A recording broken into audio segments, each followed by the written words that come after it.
श्री हरिवंश चरण रति पाऊं। गुण गंभीर श्री व्यास नंदन जुके।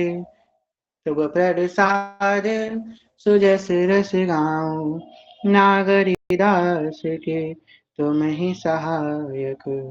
रसिक अनन्य प्रतिमन भाऊं। प्रथम श्री सेवक पद सिर नाऊं। श्री हरिवंश श्री हरिवंश श्री हरिवंश चरण शरण। श्री युगल सरकार के आगामी कृपा के फलस्वरूप, श्री राधा वल्लभ लाल की कृपा के फलस्वरूप आप हम सब यहाँ एकत्रित हुए हैं। आज जो विशेष चर्चा है श्री जी की अष्टयाम सेवा महोत्सव, जो कि कल से हमारे कुंज में प्रारंभ होने जा रहा है, तो उसी की विशेष चर्चा किस प्रकार सेवा में जाना है, कैसे सेवा करनी है, कैसे परिपूर्ण करनी है, कौन कौन सी सेवा में क्या क्या हमको सावधानियां रखनी है इत्यादि की चर्चा हम लोग विस्तार पूर्वक यहाँ पे करेंगे। इसके पहले बता दें कि ये जो अभी हम लोग कर रहे हैं अष्टयाम सेवा, ये इस साल में दूसरी बार हो रही है।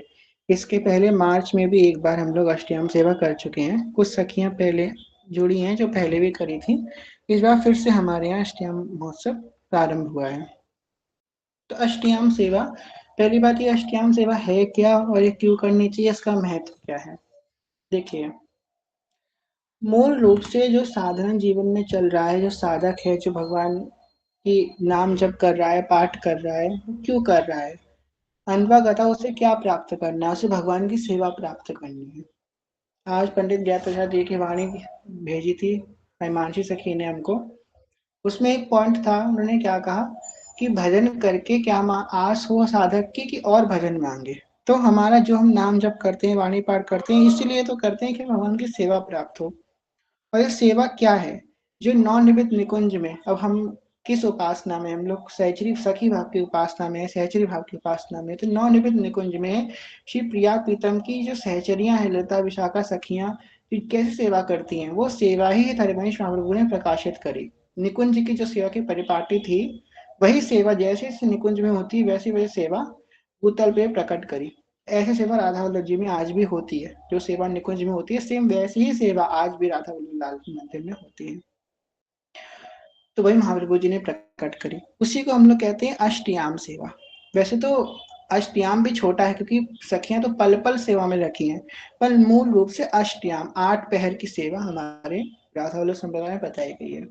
मंगला से लेकर शयन तक 8 सेवाएं विशेष रूप से होती हैं।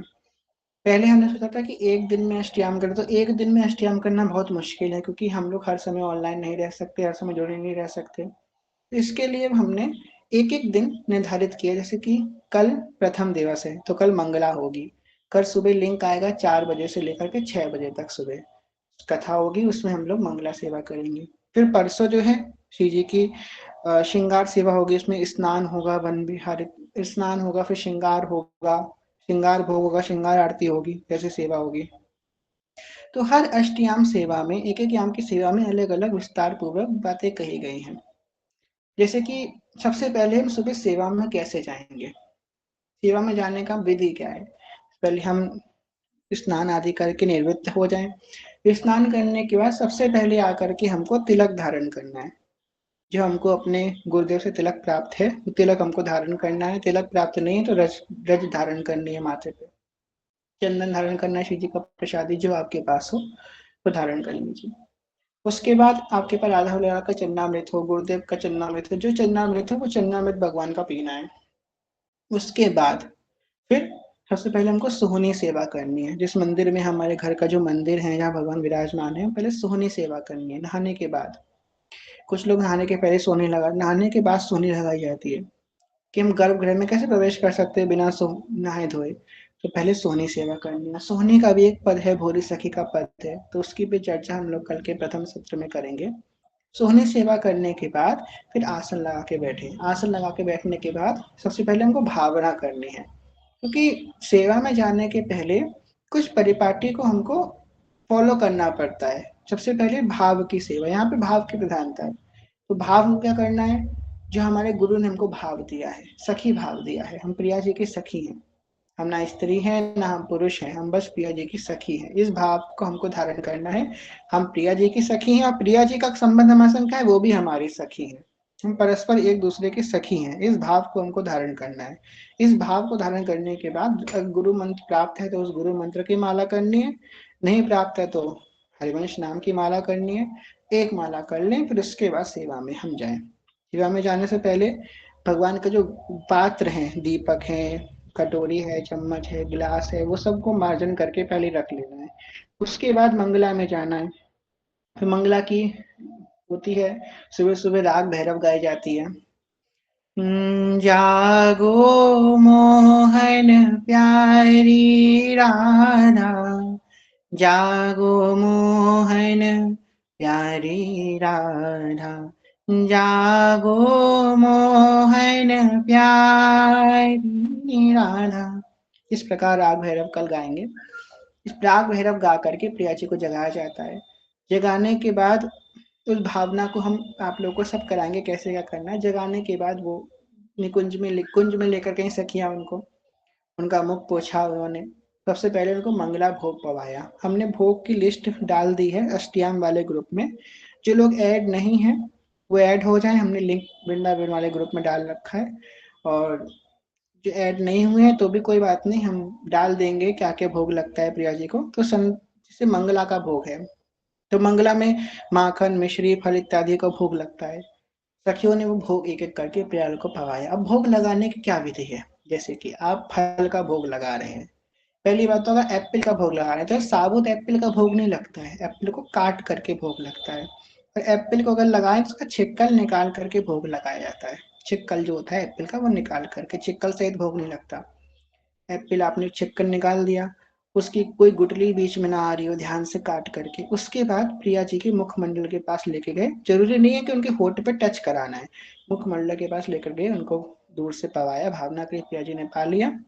फिर लालजू के पास ले गए, लालजू ने पा लिया।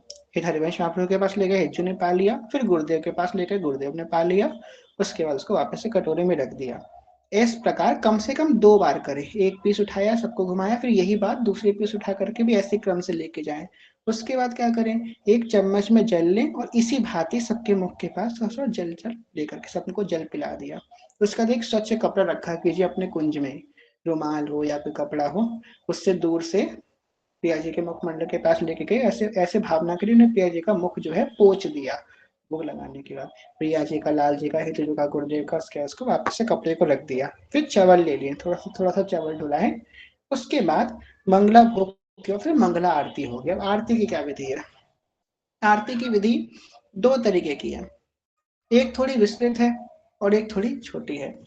जो विस्तृत विधि है वो हम आप लोगों को बताते हैं। मतलब छोटी विधि जो हम लोग रोज करते हैं, उसमें क्या कहते हैं, दीप दान करते समय करते हैं ना, 4 बार नीचे सिया जी के चरणों में, फिर 2 बार जो है उस पे क्या कहते हैं नाभि साइड में, 1 बार मुखमंडल पे, फिर 7 बार संपूर्ण अंगों में। पहले अगर धूप आरती कर रहे हैं तो पहले धूप से भी यही कर्म रहेगा, और अगर आप दीपक वाली आरती करें तो दीपक से भी यही कर्म रहेगा, दोनों में सेम कर्म रहेगा। चवर मतलब पंखा नहीं, चवर और पंखे में फर्क होता है। पंखा आप नहीं ढुलेगा, पंखा अब तो सर्दी हो गई है, अब कहाँ पंखा ढुलेगा। देखिए आपको देख के बताते हैं कि कितनी बार आपको आरती घुमानी है। 1 मिनट। देखिए आरती आपको 3 बार श्री जी के चरणों में, मंगला आरती करेंगे ना तो 3 बार श्री जी के चरणों में, 5 बार वक्षस्थल पे, फिर 5 बार हस्त कमल पे, फिर 7 बार मुखमंडल पे, फिर 7 बार संपूर्ण अंग में। फिर से सुन लीजिए, 3 बार चरणों में, 5 बार वक्षस्थल पे, 5 बार हस्त कमल पे, 7 बार मुख पे, 7 बार अंग पे, 3 5 5 7 7। ठीक, इस प्रकार हमको आरती घुमानी है। आरती घुमाने का छोटी सी लुटिया में या किसी चीज में, पात्र में थोड़ा सा जल ले रखना है, जल लेकर रखना है। जिस कर्म से आपने आरती घुमाई है उसी क्रम से आपको वो जल भी वारना है। जैसे कि 3 बार चरण पे, 5 बार वक्षस्थल पे, 5 बार हस्तकमल पे, 7 बार मुखमंडल पे, 7 बार संपूर्ण अंग पे, इसी क्रम से जल वारना है। फिर जल वार के रख देना है। उसके बाद आरती जब हो जाए फिर वो जल जो है पूरे घर में आप खींच देना है, अपने ऊपर सकंड खींच देना है और आरती हमको ले लेनी है। हमको आरती भगवान को नहीं देनी है। आरती भगवान को देने का कोई ऐसा विधान नहीं बताया गया है। अपने यहाँ आरती उतारने का मतलब अपने यहाँ भाव क्या है, हम प्यार की नजर उतार रहे हैं आरती के रूप में, कि वो तो सुंदर लग रहा है कि नजर हम उतार रहे हैं। तो नजर उतार ली उनकी, फिर वो हम आरती को स्वयं ग्रहण करेंगे। आरती ग्रहण करने के बाद 2 बार वन विहार होता है प्रियालाल का। वैसे तो 4 बार वन विहार होता है, पर मूल रूप से लोग 2 बार करेंगे। विस्तार बहुत है, हम तो जल पी लेते हैं। नहीं नहीं, वो जल पिया नहीं जाता है, वो जल 12 मतलब प्रक्षालन किया जाता है। तो जो है फिर वैसे तो वन विहार प्रियालाल के 4 है, अष्टयावसिया बहुत विस्तृत है, पर तो 2 बार वन विहार, एक सुबह का और एक शाम का हम लोग करेंगे। अब वन विहार कैसे करना है? मंगला आरती करने के बाद आपके पास घर में छोटे छोटे गमले होंगे, तुलसी का गमला होगा या छोटे छोटे पौधे होंगे, जो गमले छोटे हों आप उठा के रख सकें। एक चौकी रख लीजिएगा, चौकी, चौकी में प्यार को बिठा दीजिएगा और नीचे आसपास जमीन पे कोने कोने पूरे अराउंड करके गमले रख दीजिएगा, जैसे लगे कि बन पिया प्रीतम वन विहार कर रहे हैं। या फिर आपके पास अगर ऐसी स्वच्छ जगह आप ले जा सके प्रिया प्रीतम को उठा करके, आपके घर में बहुत सारे गमले रखे हो तो वहां पे लेके चले जाइए, उनको वहां पे टहला दीजिए। वन विहार के पद हम गाएंगे, वन विहार की भावना कीजिए। फिर वन विहार के बाद ये प्रथम दिवस की सेवा है वन विहार तक की। द्वितीय दिवस में हम लोग फिर श्री जी को लेके जाएंगे, नहीं सॉरी सॉरी, वन विहार के बाद जो है फिर होगा कि गेंद का खेल होगा वन में ही। अब गेंद के खेल के लिए एक बॉल लेकर रखिएगा, आप सभी लोग जो जो कल करेंगे एक बॉल लेकर के रखिएगा। फिर गेंद का खेल होगा, गेंद के खेल के पद होंगे। गेंद के खेल के पद के बाद फिर होली के पद होंगे, थोड़े से बेवजन होली खेलेंगे। फिर होली के बाद दूसरे दिन उनका जो है स्नान होगा।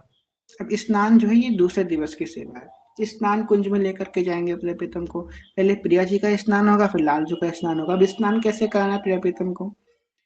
अब एक बात का ध्यान रखें कि कभी ये नहीं किया कि एक पात्र में कभी भगवान का स्नान नहीं होता है। अगर आपके पास प्रिया प्रीतम अलग अलग हैं तो अलग अलग ही पात्र में दोनों का स्नान होगा, एक पात्र में नहीं किया जाता है, ठीक है।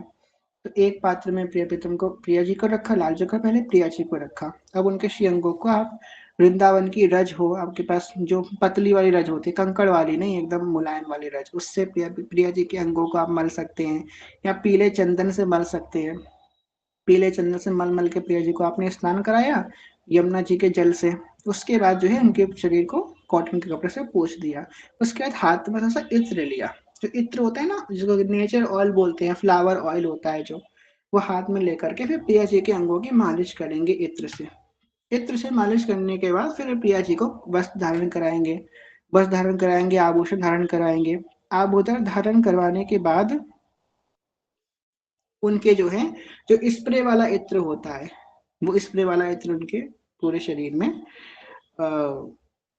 वो करेंगे, चढ़ाएंगे। उसके बाद आखिरी में पुष्प का श्रृंगार होता है। पहले बाकी सब श्रृंगार होता है, फिर बाद में पुष्प का श्रृंगार होता है। अगर आपका पुष्प हो तो पुष्प से श्रृंगार कराइएगा। इसी क्रम से लालजू का भी होगा। पहले स्नान कराया, रजरानी से चंदन से उनको मला, फिर इत्र से मालिश करी, फिर वस्त्र धारण करा, श्रृंगार धारण कराया। अब श्रृंगार धारण करने के बाद सबसे विशेष सेवा है दर्पण की सेवा। तो दर्पण की सेवा जो है, एक दर्पण ले लीजिएगा, सभी के पास होगा, फिर प्रिया को दर्पण दिखाइएगा। दर्पण दिखाने के बाद फिर वो जाएंगे, उनको विराजमान कर दीजिएगा उनके स्थान पे। उसके बाद फिर जो उनका भोग लगेगा श्रृंगार भोग, वो श्रृंगार भोग हमें डाल दिया, कोई क्या भोग लगेगा श्रृंगार भोग में? श्रृंगार भोग लगेगा। श्रृंगार भोग के बाद श्रृंगार आरती होगी, श्रृंगार आरती के बाद फिर उनकी स्तुति होगी, युगल ध्यान। श्री प्रिया वदन छवि चंद्र मनो, प्रीतम नयन चकोर, प्रेम सुधार से माधुरी, पान करत निश भोर। इस प्रकार युगल ध्यान की स्तुति होगी। उसके बाद फिर प्रिया प्रीतम रास करने जाएंगे, फिर राजभोग होगा, राजभोग के पद होंगे। राजभोग के बाद चौथे दिवस पे प्रिया जी का, तीसरे दिवस पे शयन हो जाएगा। चौथे दिवस में उत्थापन होगा, उत्थापन के पद होंगे, फिर धूप आरती होगी। अब धूप आरती जो होगी वो श्रृंगार आरती के पहले भी धूप आरती होगी, और जो क्या कहते हैं उत्थापन के समय भी धूप आरती होगी।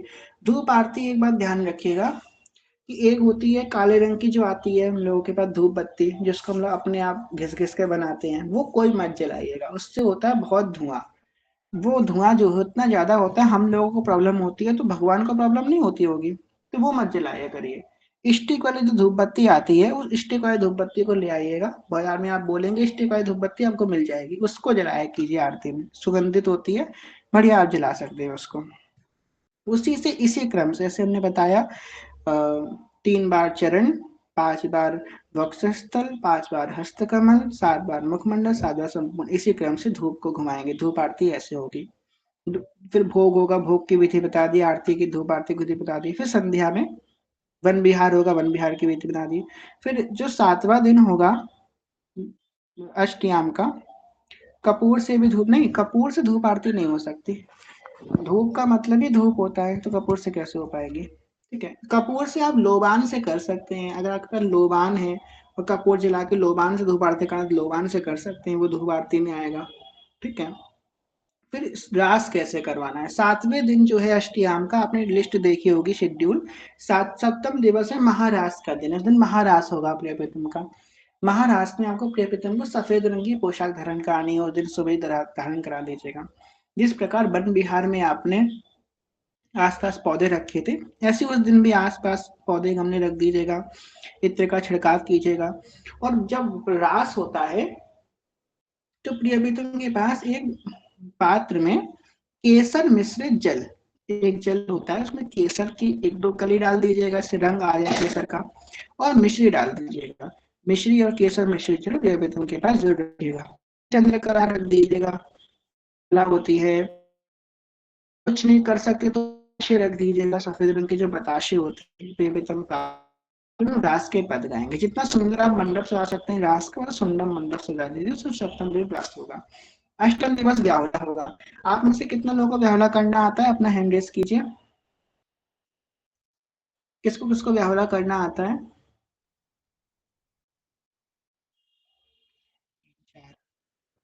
5।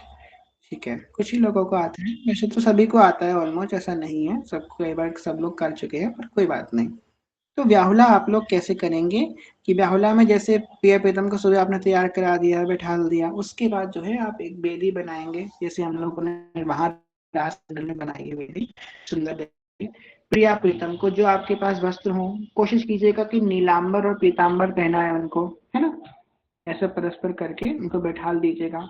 मोरा मोरी उनको पहनाया जाएगा, मोरा मोरी का पता आएगा तो मोरा मोरी पहनाई जाएगी। एक कलश स्थापित किया जाएगा, कलश स्थापित किया जाएगा, जैसे हम लोग हर बार करते हैं। इसमें कलश में जल, हल्दी की गांठ, सुपारी, एक सिक्का, और उसके ऊपर एक नारियल, आम के पत्ते, अशोक के पत्ते, उसके ऊपर स्वास्तिक और राधा वल्लभी तिलक, और फिर एक मौली धागा, इतना करके कलश स्थापना की जाएगी। अखंड ज्योत की स्थापना की जाएगी, जब तक व्याहुला चलेगा तब तक वो अखंड ज्योत अखंड रहेगी।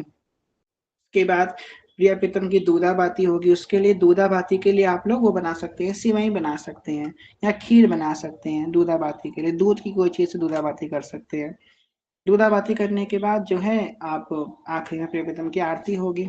उसके बाद फिर अंतिम अंतिम दिवस होगा शयन का, जिस अष्टयाम का अष्टम दिवस प्रिया प्रीतम का शयन करा जाएगा। तो शयन के लिए नागरी निकुंज एन किशलय दल रचित शयन, मतलब एक शेष सैया बनाइएगा। उसमें आप सबसे पहले शेष सैया बनाने के बाद, वो सॉरी, जो सैया होती है प्रियप्रीतम की, उसमें आप इत्र से मालिश कीजिएगा, सुगंधित कीजिएगा उसको। सुगंधित जो पुष्प होते हैं, चंपक लता का पुष्प हो गया, मोगरे का पुष्प हो गया, गुलाब के पुष्प, इसमें तो गुलाब भैया बहुत अच्छा मिल रहा है इस समय, तो गुलाब के पुष्प खूब सजाइएगा, जैसे सुगंधित उनका एकदम शयन कक्ष बने। और शयन में जब ये बेदम जाते हैं तो उनके जो श्रृंगार होता है उसको हल्का कर दिया जाता है, श्रृंगार उनका हल्का कर दीजिएगा।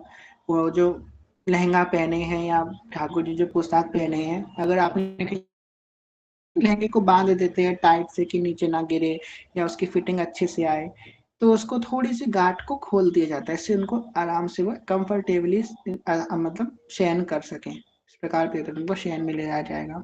उस शयन करते समय उनके पास कुछ भोग की सामग्री रख दी जाती है, इससे वो बीच बीच में पाते रहे, लगे रहे, या जल रखा जाए। हमने आप लोग को बताया था कि एक क्या भाव था बरसाने गए वन में, जब प्रिया जी दास कर रही थी, उनको भूख लगी, तब उन्होंने उनसे कहा कि नागरीदास जी से कहा तो जो है भूख लगती है, तब से उनके शहर में भूख लगती है, रखने लग गए हम लोग प्रसाद, तो के शहर में प्रसाद रखा जाएगा और जल रखा जाएगा, इससे वो जल पा। ये तो हमने आपको बहुत शॉर्ट में बता दिया किस प्रकार क्या होगा, बाकी पदों के माध्यम से लोग विस्तार पूर्वक करेंगे। इससे हम बोल रहे हैं जो लोग अष्टयाम करना चाहते हैं, अभी तक अष्टयाम वाले ग्रुप में ऐड नहीं हुए हैं, वो ऐड हो जाइएगा, और क्योंकि उस अपडेट डालेंगे इस मैसेज आप देख नहीं पाएंगे, उसी ग्रुप में हम लोग सारे अपडेट डालेंगे कि क्या क्या आपको कल लेकर के आना है, किस तरह से करना है, हम सब आपको बताएंगे। दूसरी बात ये पदों के माध्यम से क्रिया का चिंतन विशेष रूप से किया जाएगा। ध्यान नहीं कि आप अष्टयाम इधर कर रहे हैं, उधर आपका किसी और चीज में मन लग रहा है, क्योंकि फिर आनंद आप नहीं ले पाएंगे। जी श्री हरिवंश, अब आवाज आ रही है आप लोगों को मेरी? श्री हरिवंश, आवाज आ रही है?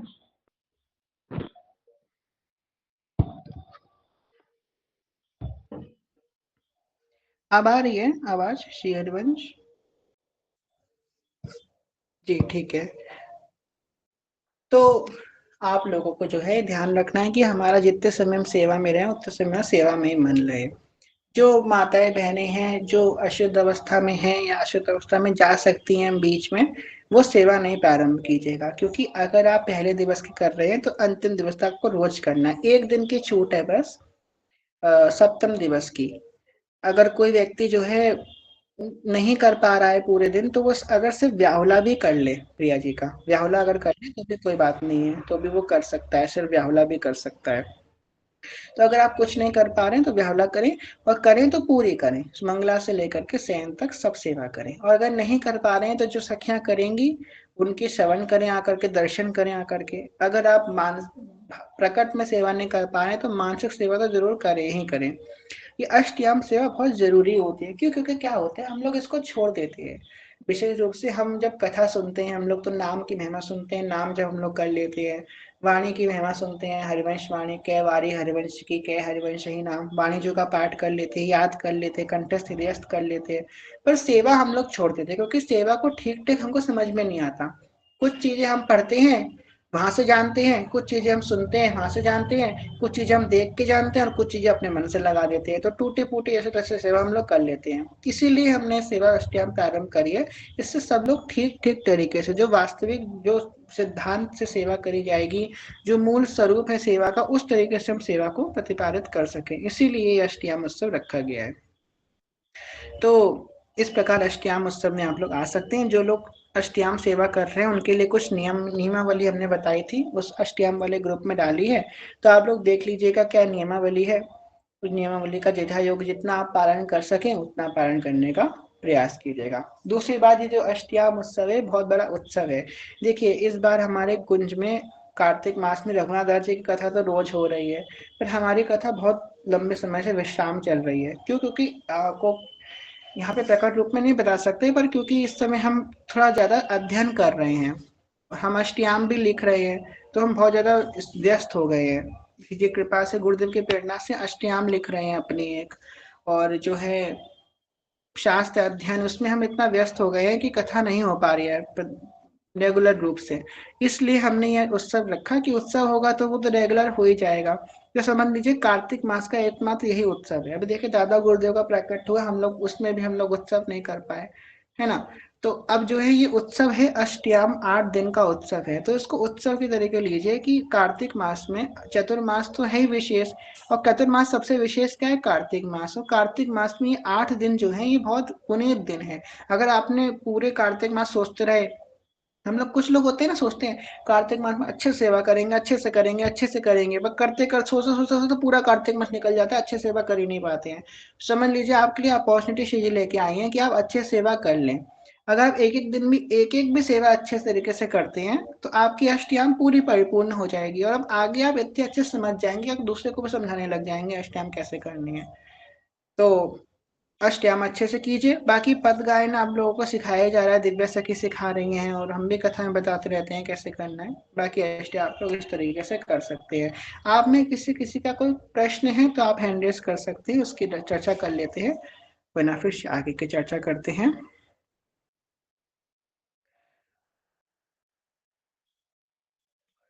कुछ लोगों ने कमेंट में कुछ लिख रखा है, 1 मिनट। कपूर से धूप आरती नहीं कर, लिंक नहीं मिला हमें अष्टयाम सेवा का।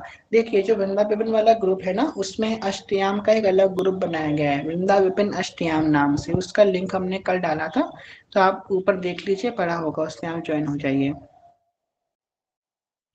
बतासे कर सकते, हाँ, बताशे बिल्कुल रख सकते हैं आप लोग भोग के लिए। भैया हम पूरी सेवा इस बार नहीं कर पाएंगे, कोई बात नहीं, आप पूरा नहीं कर पाएंगी तो आप जितनी कर सकें उतनी कर लीजिए। भाई हमारी माता जी का 10 कर्म 2 तारीख को है और 4 तारीख को 13वीं है, ऐसे में हम क्या करें भैया जी। तो 2 तारीख को है अष्टयाम, मेरे ख्याल से 3 तारीख तक है ना अष्टयाम। हम्म। तो अगर आप कर पाए तो कर लीजिए अष्टयाम, आप देख लीजिए कि टाइमिंग के हिसाब से अगर आप सुटेबल हो उस समय तो आप कर लीजिए। भैया जी हम ब्यावला ही कर पाएंगे, कोई बात नहीं, हम ब्यावला कर लीजिएगा। भैया हम कपूर और लौंग से नजर उतारते हैं, ऐसा कर सकते हैं। हाँ भाव तो बहुत अच्छा है, पर कपूर लौंग से नजर थोड़ी ना उतरती है। कपूर लौंग से तो माता रानी की आरती करी जाती है ना। तो आप, अगर आपका नजर उतारने का भाव है तो आप लोबान से उतार सकती हैं। जो लोबान आती है ना, लोबान ले आइएगा, उसमें कपूर रख के, हम भी लोबान से उतारते हैं, प्रिया जी की रोज नजर उतारते हैं, लोबान से उतारते हैं। लोबान को थोड़ा उसमें थोड़ा कपूर डाल करके रख दीजिएगा, कपूर जल जाएगा, उससे धुआं होगा, लोबान के धुएं से पूरा घर का वातावरण एकदम पवित्र हो जाता है। तो लोबान से नजर उतार सकते हैं, लौंग से तो नहीं उतरती नजर, लौंग कपूर से। जी। श्री हरिवंश मनीषा मैया, आपका क्या प्रश्न है? जरूर भैया, भैया हम तो नहीं ले पाएंगे सेबास्टियन वाला। पहले मेरा पीरियड आया हुआ है भैया, और फिर बीच में 3-4 तारीख को गांव जाना है, जाना चलिए, जरूरी है। हाँ कोई बात नहीं, कोई बात नहीं, आप जो है श्रवण कीजिएगा, ठीक है। जी जी जी। जी श्री श्री जी। हरिवंश, श्री हरिवंश, और तो किसी का कोई प्रश्न नहीं है? हाँ कमेंट में आए हैं। भैया हम, भैया कम कैसे आहार करें, कम आहार कैसे करें, कम आहार कैसे करें? अभी इसका हम क्या आंसर दें आपको? कंट्रोल कीजिए और क्या। मत खाइए थोड़ा, जैसे कि अगर हम फ्री रहेंगे ना तो ये हमारा मन जाएगा बार बार आहार की तरफ, थोड़ा कंट्रोल करना सीखिए। जैसे कि क्या, अगर हम साधक का नेचर अगर कंट्रोलिंग नहीं होगा ना तो वो तो परेशान हो जाएगा संसार में। अभी तो आप साधक को बहुत कुछ दिखाते हैं भगवान संसार में, क्योंकि वो बहुत निर्मल मन होता है। जो कठोर हृदय होता है ना उसको फर्क नहीं पड़ता है कुछ होता है संसार में, पर निर्मल मन को बहुत कुछ सहना पड़ता है। तो अगर आप भूख नहीं सह पा रहे हैं तो बाकी आप विकारों को कैसे सह पाएंगे? तो थोड़ा तो अभ्यास होना चाहिए हमारा भूख सहने का, है ना। अपने मन को इतना भगवान में लगा लीजिए कि वो और कहीं जाए ही ना, है ना, इतना मन भगवान में लगा लीजिए। स्कूल जाते हैं तो दोपहर वाली सेवा नहीं कर पाते भैया जी, बस सुबह की सेवा कर पाते हैं। हाँ कर सकती हैं आप, कोई बात नहीं। नहीं खाता तो मन नहीं लगता, देखिए कितनी गलत बात है, आपने मन के कितने अधीन है कि जब तक आप पाएंगे नहीं तब तक आपका मन प्रियालाल में नहीं लगेगा, कितनी गलत बात है। हमको तो गोस्वामी बनना है ना, हम गोदास क्यों बन रहे हैं, बताए ना आपको, इंद्रियों के दास। तो ऐसे मत बनिए, अभ्यास कीजिए। ये आपसे मन तो भैया, ये तो गलत बात है। थोड़ा अभ्यास कीजिए भोजन का, अगर ऐसी बात अगर आपको लगती है आपके अंदर, हम जब नए नए भक्ति मार्ग में आए थे हमें भी लगता था, हम तो भोजन, हम एकादशी रखते थे तो हमें 3 दिन की एकादशी होती है, आजकल तो लोग 1 दिन की एकादशी रख लेते हैं, हम रखते थे 3 दिन की एकादशी, और मूल रूप से 3 दिन की होती है, दशमी एकादशी द्वादशी। तो 3 दिन के एकादशी रखते, उसी में हम परेशान हो जाते थे। हफ्ते महीने में 6 दिन तो व्रत होता था, 3 दिन की एकादशी 2 पड़ती थी, उसमें हम परेशान हो जाते थे। तो हमने समझ लिया कि मेरा मन जो है यहाँ पे फंस रहा है, अब मन को पकड़ लिया। तो कभी कभी हम ऐसा करते थे, माता जी से पूछिएगा, हम 6 से 7 दिन तक कुछ नहीं पाते थे। अब तुम लड़ो कैसे, मन को एकदम मार मार के तब इस मार्ग पे चला जाता है। मन की सुन सुन के नहीं चला जाता, जब तक मन को मारोगे नहीं तब तक आप नहीं चल पाओगे। 6 से 7 दिन तक हम कुछ नहीं पाते थे। उसके बाद जब मन एकदम, शुरू में तो बहुत भूख लगेगी आपको 2-3 दिन, उसके बाद फिर आपको भूख लगना बंद हो जाएगी, एकदम आप शांत हो जाओगे। अगर आपको बीपी की प्रॉब्लम है तो मत कीजिएगा, शुगर की प्रॉब्लम है तो मत कीजिएगा, तो शांत हो जाएंगे। फिर शांत होते होते फिर अपने आप आपका 6-7 दिन बीत जाए तो आप कुछ पाना चालू कर देंगे। कठिन है, पर मन को मारना सीखना पड़ेगा। मन को अगर हम नहीं मारेंगे तो मन तो हमसे कुछ भी कराएगा, अभी ये करवा रहा है आगे भी कुछ करवाएगा। गुरुदेव भगवान जी ने एक बार कहा था, जो पसंद है वो खाओ पर उसमें मिर्ची डाल लो।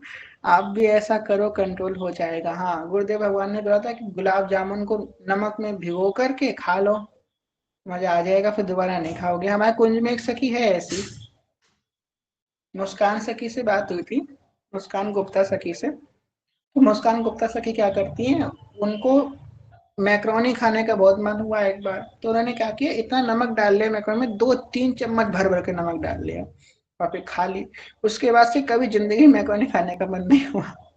तो ये कर सकते हैं, ये भी एक तरीका है मन पे कंट्रोल करने का। देखिए, ये सब कोई इसको ओवर मत समझिएगा, ये ओवर की बात नहीं है, ये बात है मन को मारने की। जब तक हम और आध्यात्म मार्ग में क्या, व्यवहार मार्ग में भी अगर हम अपने मन को मानना नहीं सीखेंगे तो हम जो है कुछ नहीं कर पाएंगे, ना उन्नति कर पाएंगे, ना आगे बढ़ पाएंगे। मन को मानना बहुत आवश्यक है, जो मन करे वो हमको हर चीज नहीं करनी चाहिए। क्या हम सिर्फ ब्यावला कर सकते हैं, और कब है, कितनी तारीख को? हमने आप लोग को बता दिया, ब्यावला तो सब ब्यावला ही मत कीजिए, इससे कोई कोई अष्टयाम भी कीजिए, ऐसा नहीं कीजिए। ब्यावला जो है आ, मेरे ख्याल से 2 तारीख का है, हम आपको देख के बता देंगे। भैया हमारा माइंड 15 दिन साथ और भक्ति में रहती हूँ, और 15 दिन पूरे तरीके अशांत, ऐसा क्यों होता है? ये तो आपने चंद्रमा वाली बात बता दी, चंद्रमा 15 दिन अस्त होता है, और ये तो गलत बात है, आप चंद्रमा थोड़ी ना है जो ऐसा ऊपर नीचे कर रहे हैं। देखिए, ये होता है, हम शुरू शुरू में भक्ति में आते हैं ना, तो कभी मन विचलित होता है, कभी ठीक होता है, बहुत झगड़ा। क्रोध जो है ना, उसको संभलने का एक बहुत आसान तरीका है, हमको बहुत पहले एक संत ने बताया था। क्रोध का मतलब क्या है, जैसे कि आप अपने हाथ में जलता हुआ कोयला पकड़े हो, जलता हुआ कोयला अपने हाथ में पकड़े हो, और सोच रहे हो ये सामने वाला आदमी मुझसे जैसे ही कुछ बोलोगा मैं कोयला फेंक के मार दूंगा। जब तक वो बोल नहीं रहा तब तक तो आप कोयला हाथ में पकड़े हो, तो क्या होगा, पकड़ोगे तो आपका हाथ जलेगा ना। ऐसे ही क्रोध है, तो हम अपने अंदर क्रोध को रखेंगे तो हमारा मन जलता रहेगा, जलता रहेगा, जलता रहेगा। क्रोध करने के बाद आप एकदम रिक्त हो जाओगे, ऐसा लगेगा मेरा मेरा सारा झोला खाली हो गया। क्रोध बहुत खतरनाक विकार है, तो क्रोध से हमेशा बच के रहिए। जो क्रोध में रहेगा ना वो एकदम रिक्त होता चला जाएगा, भजन कहाँ से चला चला जाएगा कुछ पता नहीं चलेगा। क्रोध से रिक्त हो जाइए, क्रोध को छोड़ने का प्रयास कीजिए धीमे धीमे, अभ्यास यो युक्त है ना। क्रोध कैसे जाएगा, ज्यादा अपने भोजन पे कंट्रोल रखिए। जैसा आहार होगा ना, क्रोध का विशेष कारण आहार होता है। हमने कई साधकों में देखा है, ज्यादा मिर्च मसाले खाएंगी, ज्यादा खट्टा खाएंगी, अत्यधिक गर्म खाएंगी, अत्यधिक ठंडा खाएंगी, अत्यधिक मिर्च, अत्यधिक नमक खाएंगी, तो आपका जो है क्रोध बढ़ेगा। इससे सिंपल सादा भोजन पाया कीजिए। कोशिश कीजिए कि एक टाइम तो सिर्फ फल ही खाए, एक टाइम भोजन अन्न खाएं अगर अन्न पोषण के लिए जरूरी है, और एक समय सिर्फ फल खा करके ही गुजारा करें, जिससे आपका मन जो सात्विक रहेगा। ठीक है, मुझे वृंदावन की नूडल्स बहुत पसंद है। कोई बात नहीं मुस्कान सखी, जब पेट भरा रहता है तभी भी नहीं लगता मन भक्ति में, और जब भूख लगती है तभी भी नहीं लगता। सुबह का भूख कंट्रोल होता है पर रात वाली नहीं। अच्छा, पेट भरा होता है तब भी नहीं लगता मन, और पेट खाली होता है तो भी। आपका मन फिर कब लगता है, आप ये बताइए, का हम क्या आंसर दें?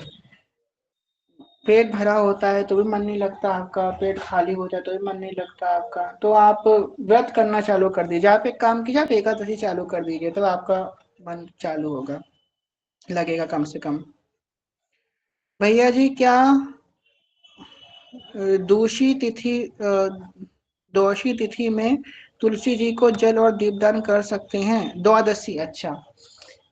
हाँ, देखिए दीपदान करने में कोई बुराई नहीं है, स्पर्श थोड़ी ना कर रहे हैं तुलसी जी को। जल भी चला सकते हैं, द्वादशी को तोड़ने को मना किया गया है। वहां पे लिखा है, क्या कहते हैं, स्कंद पुराण में, पद्म पुराण में लिखा है, याद नहीं आ रहा हमको, जो तुलसी जी तोड़ता है द्वादशी को उसको ब्रह्म हत्या का पाप लगता है। तो ऐसी कथा है उसमें। तो तुलसी तोड़ने की मना करी गई है, जल तो आप चढ़ा सकते हैं, और दीपदान तो हमेशा कर सकते हैं, 365 दिन दीपदान कर, तुलसी जी में दीपदान तो जरूर जरूर करना चाहिए। अब देखिए, आप लोग सुन रहे होंगे कार्तिक मास महात्म, रघुनाथ दास जी समय सुनाते हैं, उसमें वो सुनाते हैं, कितनी सुंदर कथा सुना रहे हैं, कार्तिक मास महात्म्य की दीपदान की कथा सुना रहे हैं। अब दीपदान की ऐसी महिमा बताई गई है कि कार्तिक के महीने में जो एक दीपक जलाता है, एक दीपक, जिसने दीपदान में कार्तिक के महीने में एक दीपक जलाया है, उस व्यक्ति को 10,000 वर्षों तक भगवान के लोक में निवास करने का फल प्राप्त हो जाता है। 10,000 वर्ष तक भगवान के लोक में रहता है, इतनी महिमा है एक दीप जलाने की। सोचिए हम लोग कितने दीप जला रहे हैं, तो दीपदान तो जरूर तुलसी जी में करना चाहिए।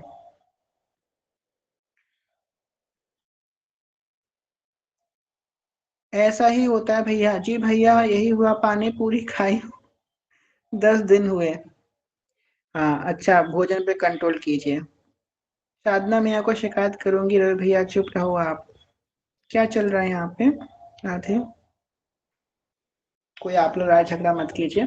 तो बस यही बात है कि आपके अगर पेट भर रहा है तब भी मन नहीं लग रहा, पेट खा रहे तो भी मन नहीं लग रहा, तो मन लगाइए भगवान में, और ये देखिए कि जीवन आपको भजन के लिए मिला है, यही भूख प्यास में निकाल देंगे, ये सोचिए। सबसे बड़ी बात मेरे जीवन में भगवत गीता आई, श्री प्रभुपाद जी की। प्रभुपाद जी ने भगवत गीता में क्या कहा कि तुम बाकी सब चीजों को भूल जाओ, बस ये देखो, बार बार इस बात का स्मरण करो, तुम्हारा जन्म क्यों हुआ है। कोई विकार सामने आए, आपके पास कोई वस्तु आए भोगने के लिए, आप ये सोचो, क्या मेरा जन्म इसको भोगने के लिए हुआ है? अपने आप से प्रश्न करो ना। मेरा जन्म किसके लिए हुआ? भजन करने के लिए हुआ है।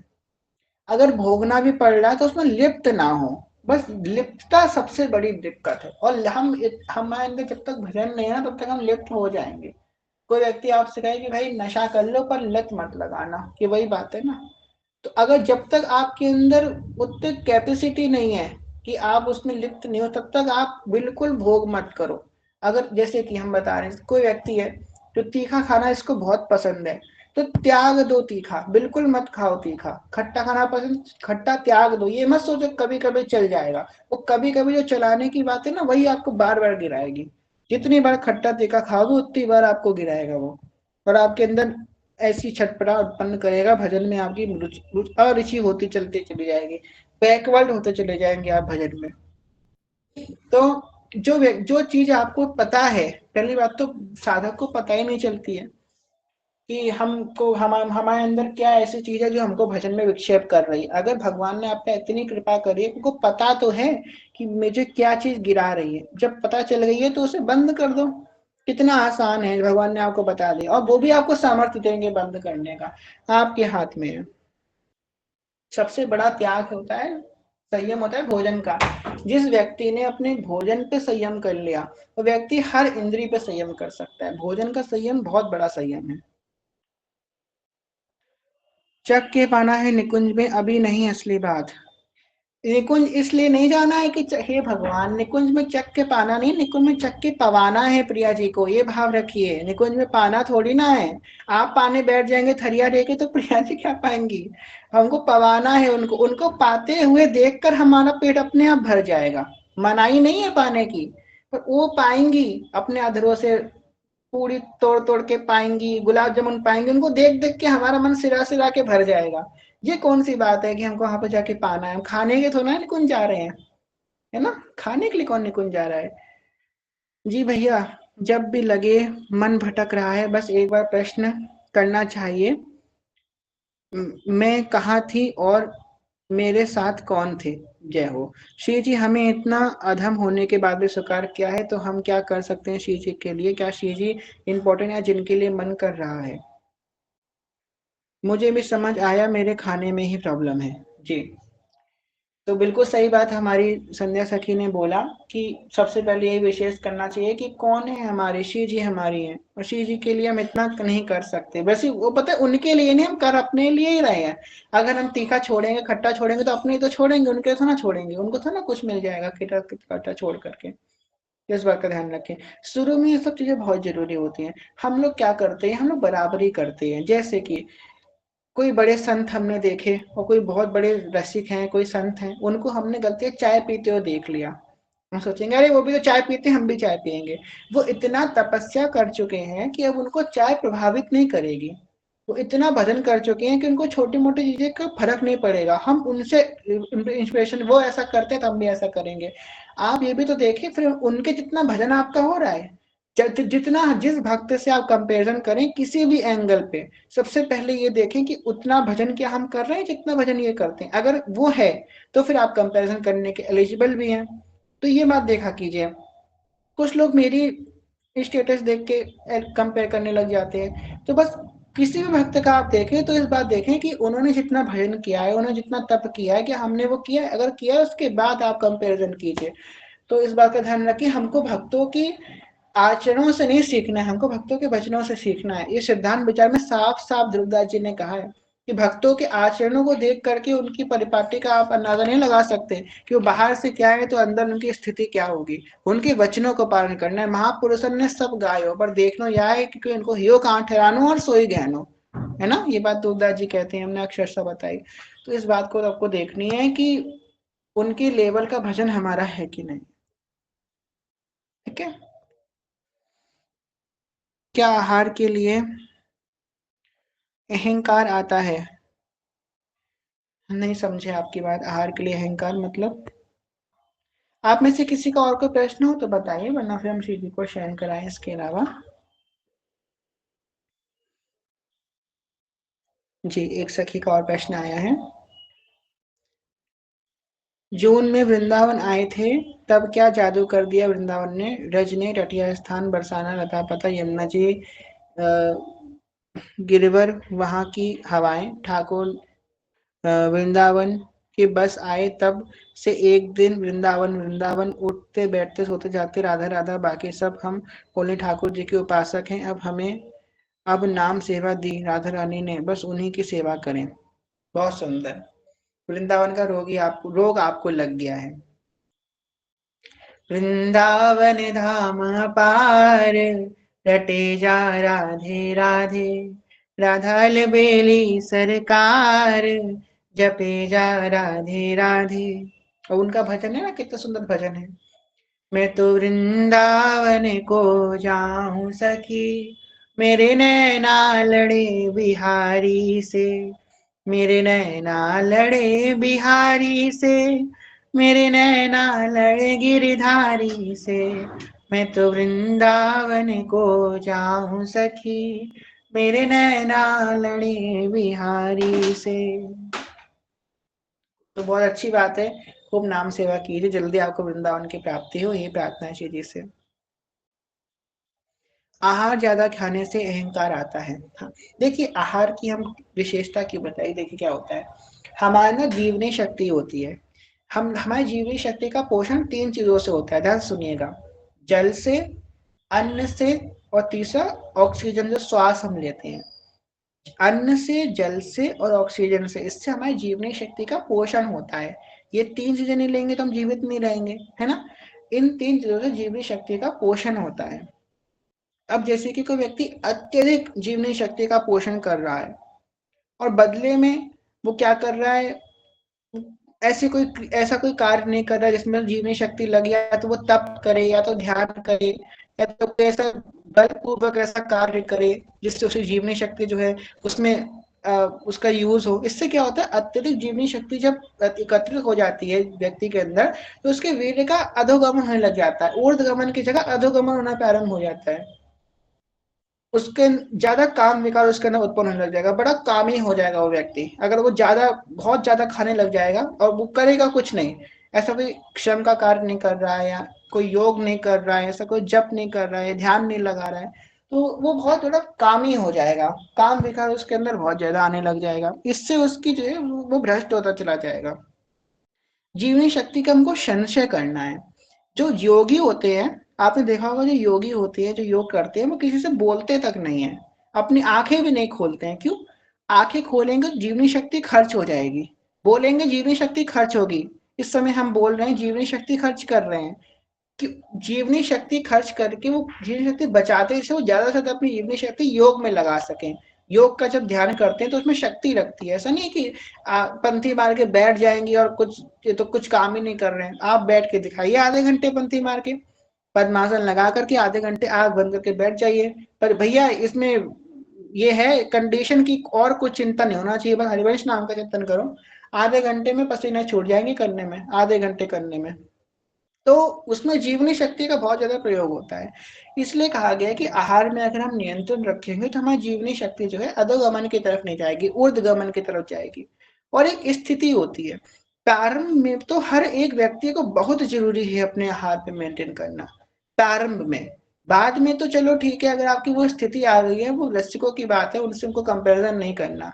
पर हमें तो बहुत जरूरत है अपनी जीवनी शक्ति का अभी संचय करने का, हमको आहार में कंट्रोल करने का। अगर ऐसे आहार करने लग जाएंगे तो अगर आप अभी कोई भी हो, एक व्यक्ति के लिए नहीं बोल रहे हैं, कोई भी हो, अगर आप ज्यादा इसमें भोजन में लगेंगे तो एक समय ऐसा आएगा आपका प्याज लहसुन वापस चालू हो जाएगा। कई लोग इसमें ऐसे देखे हैं जिनका जिन्होंने 6-6 7-7 साल तक प्याज लहसुन नहीं पाया, ऐसे उनके अंदर विकार आए कि प्याज लहसुन चालू हो गया उनका। प्याज लहसुन पता है कैसे चालू होता है? कई लोगों से बात करते पता चल जाता है। पहले क्या होगा, प्याज लहसुन पाएंगे नहीं, एकदम निषेध। फिर धीमे धीमे क्या होगा, अरे इसमें प्याज पड़ा नहीं है, प्याज का पाउडर है, खा लेते हैं। प्याज का पाउडर है ना, कुरकुरे खा लिए, लेज खा लिए, प्याज का पाउडर है इसमें, चलो खा लेते हैं। प्याज कच्चा नहीं है, फिर कच्चा प्याज है, चलो खा ले, प्याज खाने में सुनो कोई बुरी बात होती है? तो सब्जी ऐसे करके प्याज भी खाना चालू कर दोगे। इसलिए कह रहे हैं कि ऐसा काम मत करो कि ऐसा कुछ हो,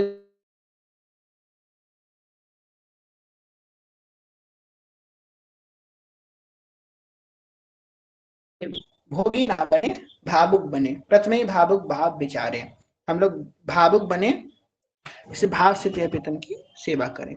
श्री हरिवंश, अब आवाज आ रही है आप लोगों को?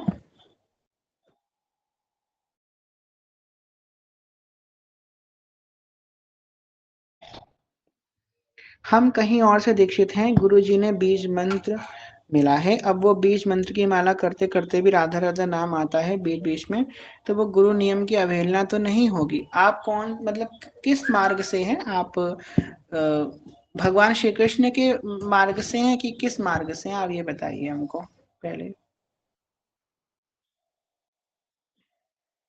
ठाकुर जी के, हाँ, तो आपको गोपाल मंत्र मिला होगा। गोपाल मंत्र भी तो भगवान की प्राप्ति कराने वाला है ना, तो कोई बात नहीं। जो गोपाल मंत्र के जिस बीज की आप बात कर रहे हैं, जो प्रथम बीज है, वो प्रथम बीज तो राधा रानी का ही स्वरूप है। अगर आप उस बीज की व्याख्या करेंगे, अब तो इतने सारे लोगों के सामने तो हम नहीं कर सकते व्याख्या, क्योंकि सबको अधिकार नहीं है गोपाल मंत्र का। गोपाल मंत्र का जो प्रथम बीज की आप बात कर रही हैं, उस बीज का जो व्याख्या है वही राधा नाम है। तो कोई बात नहीं, अगर आप राधा नाम का चिंतन करते करते भी गोपाल मंत्र का, हाँ, द्वादश मंत्र मंत्र वो गोपाल मंत्र ही है, अगर आप उसकी आप करेंगी तो उससे क्या होगा, आप राधा नाम का चिंतन करते करते भी आप मंत्र जप कर सकती हैं, इसमें कोई अवहेलना की बात नहीं है।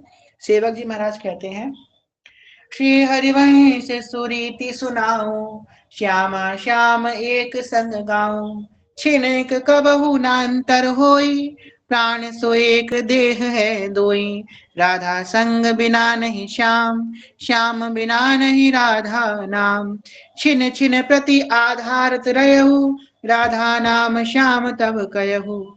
तो राधा संग बिना नहीं श्याम, श्याम बिना नहीं राधा नाम, दोनों एक दूसरे के पूरक हैं। तो अगर आप श्री कृष्ण के मंत्र का जाप कर रही हैं और राधा नाम आ रहा है तो उनकी कृपा है। ब्रह्म वैवर्त पुराण कहती है कि किसी पे अत्यधिक कृपा श्री कृष्ण करते हैं तो राधा रानी का नाम प्रदान कर देते हैं, अत्यधिक कृपा करते हैं। रा उच्चारण मात्रेण गच्छति श्रवण रूपतः, धा उच्चारण उपरांत बदाति भक्ति उत्तमा। जब कोई बोलता है रा, तो ठाकुर जी दौड़ दौड़ चले आते हैं सुनने के लिए, अब क्या बोलेगा, अब क्या बोलेगा। जब रा के बाद धा बोलता है तो उसे अपनी परम भक्ति प्रदान कर देते हैं। तो भगवान तो अधीन है राधा नाम के, और इसके तो हमको बिल्कुल संशय ही नहीं रखना चाहिए। आप कोई गुरु आज्ञा की अवहेलना नहीं करनी, प्रेम से आप जप कीजिए, राधा नाम का ध्यान करते करते जप कीजिए। ठीक है, हम लोग जब शरणागत मन निज मंत्र का जप करते हैं तो हम लोग हरिवंश नाम का चिंतन करते हुए करते हैं, तो इसमें कोई बात नहीं, नाम का चिंतन करते हुए आप मंत्र का जाप कर सकते हैं, हम खुद ऐसा करते हैं। धन्यवाद। पहले ठाकुर जी के प्रति लाला भाव था। हमारे गुरुदेव नरसिंह मेहता जी जो ने ठाकुर जी के पार्षद भक्त हुए, उनके कुल में जन्मे, 18वीं पीढ़ी थे, नागर ब्राह्मण और वैष्णव परंपरा फॉलो करते थे। अच्छा, बहुत सुंदर बात है।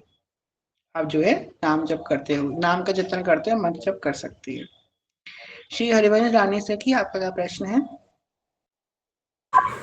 श्री हरिवंश भैया जी, जी तो भैया जी प्रश्न मेरा वही है कि हमारी माता जी जो गुजरी हैं, तो फिर वहाँ जो 10वां के दिन और 13वीं के दिन जो बनेगा, तो वो प्रसाद पाना हमारे यहाँ कहते हैं कि बेटियों को पाना जरूरी है। वैसे तो लहसुन प्याज नहीं बनेगा वो, मगर हाँ, फिर भी बर्तन का मुझे पता नहीं। तो नॉनवेज बनता है क्या वहाँ पे? नहीं नहीं, नॉन वेज नहीं बनता। हाँ, तो पा सकते हैं आप, कोई बात नहीं। पर वो लोग लहसुन प्याज तो खाते हैं ना। उस दिन नहीं बनेगा लहसुन प्याज, मगर वो लहसुन प्याज खाते। अच्छा, देखिए हम आपको एक बात बताते हैं। अभी जो है, अब केली कुंज वाले महाराज जी ने ऐसा नियम बना दिया है कि लहसुन प्याज वाले बर्तन में भी आप नहीं पा सकते। पर जब हम लोगों की दीक्षा हुई थी उस समय ऐसा कोई नियम नहीं था, ना हमें ऐसा कोई नियम मिला था। वो हमें ऐसा लगता है कि नियम अब इसलिए बना दिया गया है कि बहुत सारी भीड़ वहां पे आ गई है। हर किसी के लिए संभव नहीं है कि वो लहसुन प्याज का इतना निषेध कर सके। गृहस्थी में तो बहुत ही मुश्किल है करना। अगर आपकी दीक्षा हो चुकी है तो आपके लिए जरूरी है, अभी आपकी दीक्षा नहीं हुई है तो आप पा सकती हैं। दीक्षा के बाद इन चीजों का दीक्षा ज्यादा ध्यान रखिएगा। दीक्षा के लाइन में तो हैं भैया जी, 2 बार जा चुके हैं। तो अच्छा, तो जो आप मत पाइएगा फिर। ये बात हमने अपने भाइयों को रखा था, तो वो लोग मेरे ऊपर बहुत गुस्सा हो गए, तो अब आप क्योंकि अपनी बताइए माँ की कैसे एक ही होगा। लड़की है हम। तो उनका कहना है देखिए कि वही बात लड़की हम में आपसे तुम कह रहे हैं अकेली कि लड़की। गृहस्थी में बहुत कर्तव्य होते हैं। आप कर्तव्य के अनुरूप रह करके इन सब अभी एक भैया की दीक्षा हुई, ग्रुप में नाम है उनका, शुभम नाम है, अभी थोड़े दिन पहले उनकी दीक्षा हुई है। उन्होंने भी हमसे यही बात कही, तो हमने उनसे कहा था आप वहाँ पे केली कुंज जाना, वहाँ पे बात करना कि देखिए हम लहसुन प्याज नहीं कर पाएंगे। उन्होंने बात भी करी और उन्होंने उनसे आज्ञा भी दे दी उनको कि आप लहसुन प्याज के बर्तन में पा सकते हो। इसलिए हम आपसे कह रहे हैं कि वो बस इसलिए नियम बनाया गया है कि भीड़ वहां पे कम हो जाए, इसलिए। वो अभी थोड़े दिन पहले भैया की दीक्षा हुई, उनको गुरुदेव भगवान के यहाँ से यही आज्ञा हुई है। बाकी अगर आपको ऐसे मन में है तो आप फिर मत पाइए, यही हो सकता है। वैसे आप क्या कहते हैं भैया जी, मुझे पाना चाहिए या नहीं पाना चाहिए? अगर हम इस जगह होते तो हम तो पा लेते, बाकी अब आप जाने। ठीक है भैया जी। श्री ठीक है, हरिवंश। श्री हरिवंश। वृंदावन जब जाएं तो क्या क्या करें, किस भाव से जाएं? वृंदावन जाएं तो सबसे पहले तो भड़बड़ी पे बिल्कुल ना जाएं। कि ज्यादातर लोग जाते हैं ना, लिस्ट बना के जाते हैं कि ये मंदिर हमको कंप्लीट करने हैं, ऐसे तो बिल्कुल ना जाएं। तो वृंदावन जाएं तो टूरिस्ट बन के ना जाएं, वृंदावन के वासी बन के जाएं। अपनापन वृंदावन से रखें। जब वृंदावन जाएं तो ये सोच के ना जाए कि हम बाहर गए हैं, ये सोचें कि हम अपने ही घर में हैं, अपने शहर में हैं। ऐसा भाव रख के वृंदावन जाए तो आपको वृंदावन अपना लगेगा। अगर आप ये आएंगे कि हम दूर देश आए हैं, कहीं अपने घर से दूर आए, ये सोच के वृंदावन जाएंगे तो आपको वृंदावन का रस नहीं आएगा। आप सारे मंदिर हुआओगे तभी वृंदावन का रस नहीं आएगा। तो वृंदावन कैसे जाएं? वृंदावन जाएं तो सबसे पहले जो आपके गुरु का स्थान है, इष्ट का स्थान है, वहां पे जाएं। उसके बाद सोच के ना जाएं वृंदावन। हम आज दिन तक कभी सोच के नहीं गए कि यहाँ यहाँ जाएंगे। वहां पे जाएं, पहले इतना तो ध्यान रखें कि सबसे पहले अपने गुरु के स्थान और इष्ट के स्थान, ये जरूरी है, यहाँ पे हुआ है। उसके बाद जहां जहां मन करे, अपने आप जो मन में भावना है वहां पे निकल जाए, वहां पे दर्शन करने जाकर के ऐसे मन बनाए कीजिए। और एक बात और है कि कोई कोई होते हैं ना, सोचते हैं कि यहाँ यहाँ जाएंगे और सब जगह हो आते हैं। तो उन पे कृपा थोड़ी कम है, पर जो सोचते हैं यहाँ यहाँ जाएंगे, एक दो जगह रह जाती है, उन पे विशेष कृपा है, क्योंकि अब वो एक जगह जो रह गई उन्हीं के लिए पिया जी दोबारा बुलाएंगे। तो कुछ जगह छोड़ भी देनी चाहिए, सब जगह जाना जरूरी नहीं है, एक दो जगह छोड़ भी देनी चाहिए वृंदावन जाए तो जो है वृंदावन जाएं तो अपना घर मान करके जाएं कि ये हमारा घर है। और आपको एक बात बताएं, जो वृंदावन बहुत कम गए हैं, एक या दो बार गए हैं, और जो गए वो सोचने गए अरे यार इस जगह नहीं जा पाए, आपका कोई चीज रह गई है वृंदावन जाना है, तो अब देख लेना विंत्री जी जरूर दोबारा बुलाएंगी, आपको जरूर बुलाएंगी, क्योंकि आपकी वो चीज रह गई है ना, तो अब वो पूरा करने वो जरूर बुलाएंगी। तो ये टेक्निक है बुरा दोबारा बुलाने की श्री जी की। तो जब जाओ तो एक दो एक दिन छोड़ ही आओ, वहां पे फिर दोबारा बुलाएंगे वो पूरा करवाने के लिए। दूसरी बार वृंदावन जाएं तो हम ध्यान रखें कि हमारा धाम वासी के प्रति कोई अपराध ना बने, कोई लता पता, कई कई लोग हैं जो लता पता को आलिंगन करेंगे, ऐसे आलिंगन करेंगे लता पता ही टूट के हाथ में आ जाएंगी, ऐसे काम बिल्कुल मत करें। एक लता पता अगर टूट गई गलती से वृंदावन की, बहुत बहुत ब्राह्मणता का पाप लग जाता है। लता पताओं को ध्यान से दूर से उनका स्पर्श करें, उनको ज्यादा पकड़े ना कि ये कहीं उनका हाथ ना हो जाए। कोई पशु पक्षी है, चीटा चीटी भी है, वो उसके प्रति भी हाथ ना हो आपका, इस बात का ध्यान रखें। वृंदावन में रहें तो दोषों का ना देखें, वहां की वायु को अनुभव करें, यमुना जी को अनुभव करें, लता पताओं को अनुभव करें, वहां का जो वायुमंडल है उसको अनुभव करें।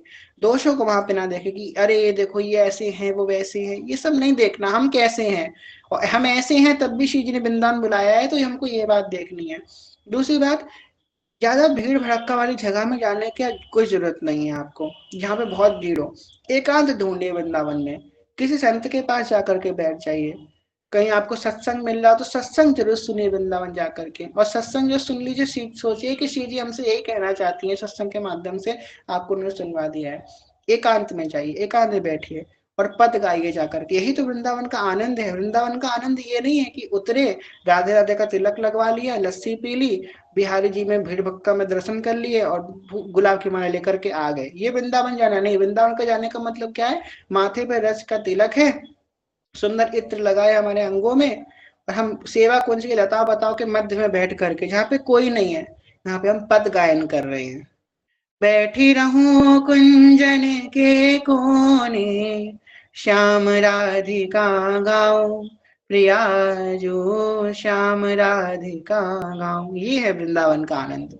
भीड़ भड़क्का में दूर रहें और चैन से आराम से बैठ करके वृंदावन का आनंद लें, ये है असली वृंदावन जाना, ये वृंदावन वास करना है।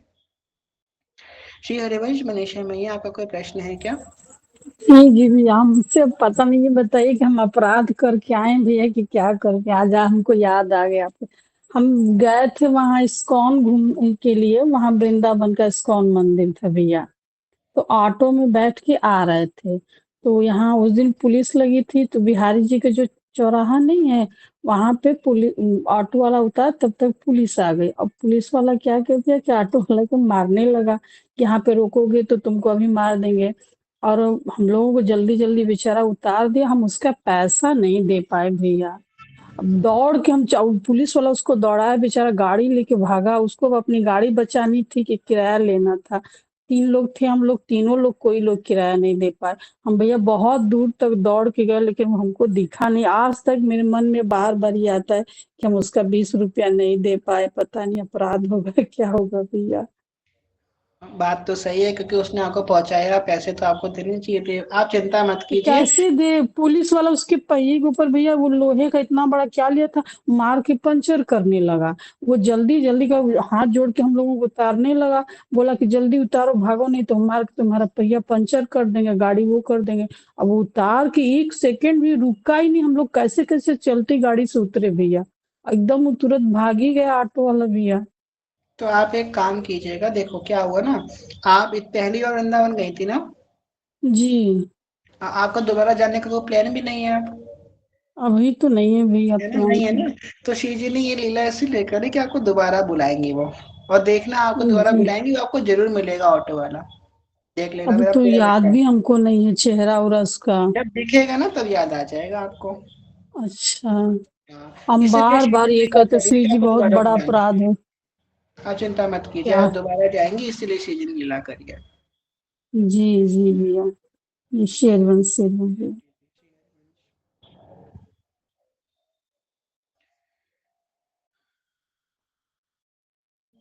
भैया जब जाओगे तो सब सपना लगेगा हमें, तो आज तक रियल नहीं लगा कि कभी वृंदावन गए हैं, बस सब सपना लगता है। हाँ, हम गए ही नहीं हैं भैया कभी। अरे आप चिंता मत कीजिए, श्री जी आपको जल्दी वृंदावन बुलाएंगी। भैया हम कभी नहीं गए वृंदावन, इसका मतलब श्री जी बुला नहीं रही हम, कि हम जा नहीं रहे। आप उनसे कहो, पुकारो, जरूर बुलाएंगी। बहुत दूर थोड़ी ना है इनके। आप तो महाराष्ट्र में हो, उतना दूर भी नहीं है। हमारी सहाना सखी है महाराष्ट्र की, वो जो है गुरुदेव भगवान से दीक्षित है, जय जय महाराज से, वो जाती है वृंदावन, तो आप भी जा सकती हो। जब हम गए सखी, पैर रखे थे ऐसा लगा कि कब से भटके हुए थे। ये ही मेरा घर है, मीन्स हम जानते हैं यहाँ से मेरा बहुत बहुत कल से नाता है, और अब कहीं नहीं जाने का मन होता। अब जब कोई पूछे सिर्फ वृंदावन जाना ही, वृंदावन ने पकड़ लिया है हमें। तटिया स्थान पे राधा बिहारी जी के दर्शन किया, सामने महाराज जी के शिष्य थे, वो पद सुना रहे थे। सहज स्वभाव पर नवल किशोरी जी को बहुत आनंद आया। जय हो जय हो, बहुत सुंदर भाव आपने शेयर करे। चलिए अब बहुत सारे प्रश्न हो गए हैं, तो कल सभी को अष्टयाम उत्सव में आना है, सब परिवार आमंत्रित है सब। सर 10 की आइएगा, सुबह 4 बजे लिंक आ जाएगा। और जो है सब जरूर आइएगा 4 बजे, कोई सोइएगा मत, एक दिन की बात है, फिर दूसरे दिन से तो श्रृंगार सेवा चालू हो जाएगी। हमें लगता नहीं है इतने सारे लोग आएंगे, इसलिए हम बार बार कह रहे हैं आइएगा जरूर, ठीक है। सुबह आप लोग 3 बजे का अलार्म लगा लीजिएगा, 4 बजे आ जाएंगे, ठीक है। जरूर मंगला सेवा में आएगा। जो मंगला सेवा करता है उसके जीवन में हमेशा मंगल मंगल होता रहता है। ये मंगला सेवा का नाम ही मंगला है। जो मंगला करता है उसके यहाँ मंगल मंगल सब होता है। तो मंगला सेवा जरूर कीजिएगा। श्री हरिवंश हर्षित जी, आपका क्या प्रश्न है? ये श्री हरिवंश भैया जो ऐसे पूछ रहे हैं कि डेली होती है क्या भैया इस टाइम पे मंगला सेवा? नहीं, डेली तो नहीं होती है। आज कल से अष्टयाम सेवा चालू हो रही है ग्रुप में हमारे, तो उसकी अच्छा। चर्चा आज होती है। वैसे तो रोज 10 बजे कथा होती है। हाँ जी नहीं, जैसे ये अभी आप जो सुबह 4 बजे की कह रहे हो, तो वो सिर्फ कल ही होगी या फिर डेली होती है इस टाइम पे, ये नहीं नहीं, पूछ रहे हैं भैया। कल ही होगी, बस कल ही होगी। अच्छा, वो महामहोत्सव जो आप बता रहे हो वही? जी जी जी। अच्छा, फिर ये जो और हो गए भैया वो सारे क्या अष्टयाम है? वाले? नहीं नहीं, कल से चालू हो रही है, कल पहला दिन है अष्टयाम का। और फिर जैसे नेक्स्ट डे कब होगी फिर आगे की? दूसरे दिन होगी अष्टयाम। 8 दिन रोज होगी अष्टयाम। नहीं, 4 बजे से ही होगी क्या, ये पूछना है। नहीं, पहले दिन जो है 4 बजे होगी मंगला, दूसरे दिन हाँ। सुबह 7 बजे होगी श्रृंगार, फिर अच्छा। तीसरे दिन 12 बजे होगी राजभोग, ऐसे रोज अलग अलग दिन होगा। अच्छा, वो टाइम, अरे भैया बड़ा सौभाग्य, जरूर आएंगे हम, जी जरूर जरूर। परम सौभाग्य, बड़ी कृपा श्री जी की। पर प्रार्थना करें ना भैया, मतलब जाग आ जाए हमें भी। बिल्कुल बिल्कुल।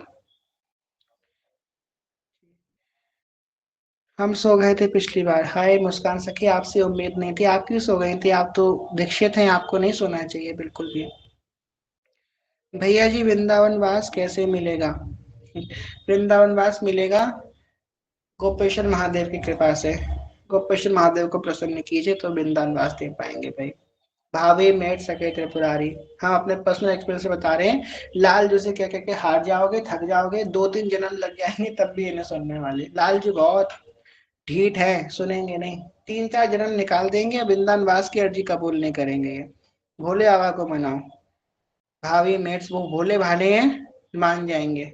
भोले बाबा को मनाओ, वृंदावन वास देंगे जरूर। छोड़ना मत उनको, पीछे लग जाओ।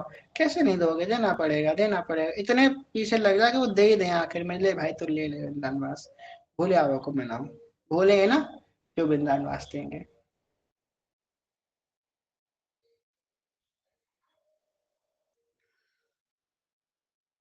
श्री जी को सुनाते हैं, वो भजन गाएंगे आज, और ना गाएं तो प्लीज सेंड। नहीं, गाएंगे गाएंगे। दीक्षा जल्दी कैसे होगी? कब श्री जी कृपा होगी? दीक्षा जल्दी हो जाएगी जब हम श्री जी के शरणागत हो जाएंगे। देखिए हमारी तो कोई उपस्थिति नहीं हुई। हम तो पहली बार जब गए थे हमारी दीक्षा हो गई थी। तो देखिए दीक्षा जो है तब होगी जब शरणागत हो जाएंगे। दीक्षा के लिए भाग दौड़ी की आवश्यकता नहीं होती है। हमारे कुंज में ईसा सखी है, आप लोग जानते होंगे ईशा सखी ने कितनी उपस्थिति करी। मतलब हम सच में बता रहे हैं, हम खुद परेशान हो गए थे कि लड़की की दीक्षा क्यों नहीं हो रही है। वो कितनी बार जा चुकी, कितनी बार, करीबन हम सोच समझते हैं उसकी 15-20 उपस्थिति हो चुकी होंगी, तब जाके उसकी दीक्षा हुई है। तो दीक्षा जो है जल्दी जा, ये सोचे कि हम बहुत जाएंगे तो दीक्षा हो जाएगी, कम जाएंगे तो दीक्षा हो जाएगी, नहीं। दीक्षा हमारी तभी होगी जब हम श्री जी के पूर्ण शरणागत हो जाएंगे। क्योंकि शरणागत, देखिए जो आपको मंत्र मिलता है ना, जितने आचार्य हैं, हमारे वंचन महाप्रभु, कृष्ण चंद्र महाप्रभु, गोपीनाथ महाप्रभु, ऋषि रूपलाल जी महाराज, सब देखते हैं। जो आपको मंत्र मिलता है वो सारे आचार्य देखते हैं, ठोक पीट के देखेंगे आपको। जितने आचार्य, पूर्व आचार्य, जितने हमारे संप्रदाय के आचार्य हुए हैं, नागीदास जी, भोरी सखी, वृंदावन, ध्रुवदास जी, सेवक जी, सब पर्सनली टेस्ट करेंगे आपको, ये लायक है शरणागत मंत्र की नहीं है। जब सब पास कर देंगे, सजनी जी के पास रजिस्टर जाएगा, सबके सिग्नेचर होने के बाद हिस्ट्री देखेंगे, हाँ ये ठीक है, उसके बाद फिर आपकी दीक्षा होगी। ऐसे दीक्षा नहीं हो जाती है हंसी मजाक में। तो पहले हमको कसौटी पे कसना पड़ेगा अपने आप को, तब हमारी दीक्षा होगी। अब सारे पूर्व आचार्य, क्योंकि वो मंत्र उनका प्राण है, ये संप्रदाय का जो मंत्र है तो ना मिल जाएगा। वो सारे पूर्व आचार्य आपकी परीक्षाएं लेंगे, सब में पास हो जाएंगे, तो आपको दीक्षा मिलेगी। कृपा की आश्रित रहिए, अपने बल पे मत रहिए, अरे लेने दो परीक्षा में पास हो जाऊंगा, तो इस जन्म में तो हो ही नहीं पाओगे। बल पे रहो उनकी कृपा के, कि वो कृपालु हैं, मुझे पास कर देंगे। मैं तो दीन हूं, और उनका नाम क्या है, दीन दयाल है, दीन पे दया करने वाले, मुझ पे भी दया करेंगे। इस भाव से हम रहेंगे तो हम पास हो जाएंगे, वरना पास नहीं हो पाएंगे। चलिए जो है हम लोग श्री जी को शयन करवाते हैं। अखियों में नींद भर आई, प्रिया प्रीतम जो के, नैनन में नींद भर आई, प्रिया प्रीतम जो के। कौन किशोरी जो को दूध पिलावे, कौन मेरे ठाकुर जी को दूध पिलावे, और कौन खवावे मलाई, प्रिया प्रीतम जो को। कौन खवावे मलाई, प्रिया प्रीतम जो को। नैनन में नींद भर आई, प्रिया प्रीतम जो के। लाल जो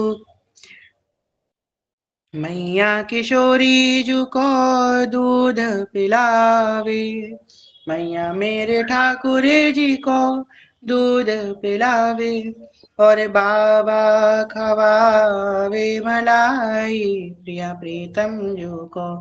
बाबा खवावे मलाई, प्रिया प्रीतम जो को। नैनन में नींद भर आई, प्रिया प्रीतम जो के। कौन किशोरी जो की सेज सजावे, कौन मेरे ठाकुर जी की सेज सजावे, और कौन ओढ़ावे रजाई, प्रिया प्रीतम जो को। कौन ओढ़ावे रजाई, प्रिया प्रियतम जो को। नैनन में नींद भर आई, प्रिया प्रियतम जो के। ललिता विशाखा सखी सेज सजावे, हित सजनी जो उड़ावे रजाई, प्रिया प्रियतम जो को। सजनी जो उड़ावे रजाई, प्रिया प्रियतम जो को। नैनन में नींद भर आई, प्रिया प्रियतम जो के। कौन किशोरी जो के चरण दबावे, कौन मेरे ठाकुर जी के चरण दबावे, और कौन करे सेवकाई, प्रिया प्रियतम जो के। कौन करे सेवकाई, प्रिया प्रियतम जो के। नैनन में नींद भर आई, प्रिया प्रियतम जो के। लाल जो किशोरी जो के चरण दबावे, सखियां मेरे ठाकुर जी के चरण दबावे, और गुरुवर करे सेवकाई, प्रिया प्रियतम जो के। गुरुवर करे सेवकाई, प्रिय प्रियतम जो के नैनन में नींद भर आई, प्रिय प्रियतम जो के लाडली किशोरी जो के प्यारे मेरे ठाकुर जी के, प्यारी किशोरी जो के सुंदर मेरे ठाकुर जी के अखियां अब भारी हो आई, प्रिया प्रियतम जो के नैनन में नींद भर आई, प्रिया प्रियतम जो के